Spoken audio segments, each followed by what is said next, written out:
Hello guys, welcome to our channel. Before starting, subscribe to Shortened Dictations with Rashika and press the bell icon for more related updates.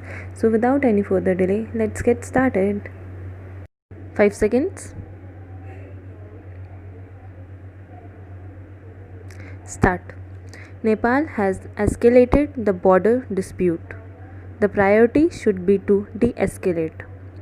Nepal's lower house of parliament on Saturday unanimously approved a constitutional amendment bill to guarantee legal status for an updated political map of the country. The new map accommodates in the country's national emblem approximately 400 square kilometers of disputed territory with India on the Uttarakhand border. The amendment brings the relationship between the two countries to an impasse, making it much more challenging to reach a mutually acceptable solution.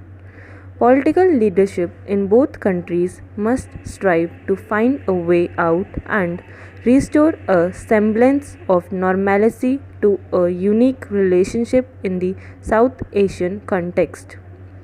The proximate trigger for the constitutional amendment in Nepal is the inauguration of a road last month by Defense Minister Rajnath Singh that leads to the Chinese border at Lipulekh Pass. India is in effective control of that region. A triangular piece of territory between Lipulekh, Kalapani, and Limpiadhura is the bone of contention. Nepal bases its claim on the 1816 treaty between the East India Company and Nepal, which used the Kali River to demarcate Nepal's western border. The current disputes about the source of the river and the attendant border. It is noteworthy here that later maps, including Nepali maps, showed the disputed territory to be under Indian control.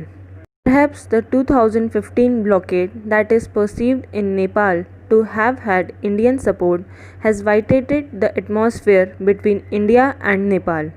Moreover, the global wave of populist nationalism appears to have washed up in Nepal as well, prompting its polity to take such a radical step from which it is difficult to envisage stepping back. The move comes at a time when Nepal's Prime Minister KP Sharma Oli was facing criticism over domestic performance. The escalatory position on the border dispute with India diverts public attention in Nepal and contributed to clashes at the border between Nepal's police and Indians, one of whom died. India and Nepal have a porous border which allows for free movement of people. In addition, the Gurkhas have for long been recruited in the Indian Army. China looms in the background. It earlier recognized India's position on the issue. Yet, the ongoing India China face off may have catalyzed the escalatory policy pursued by Nepal's government. India and Nepal have much at stake and need to find a way to de escalate. This dispute is solvable but needs a calm environment. That should be the immediate aim. Thank you.